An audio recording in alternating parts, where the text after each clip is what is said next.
Әкемнің туған күні бүгін.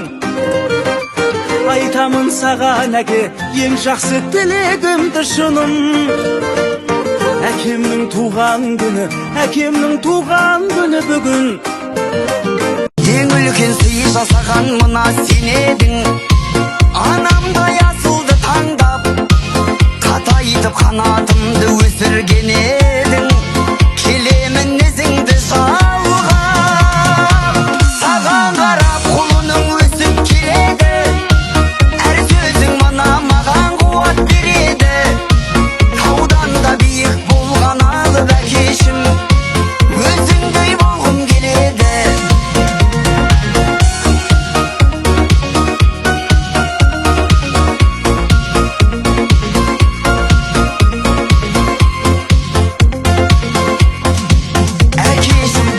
Өмір сүресің енді,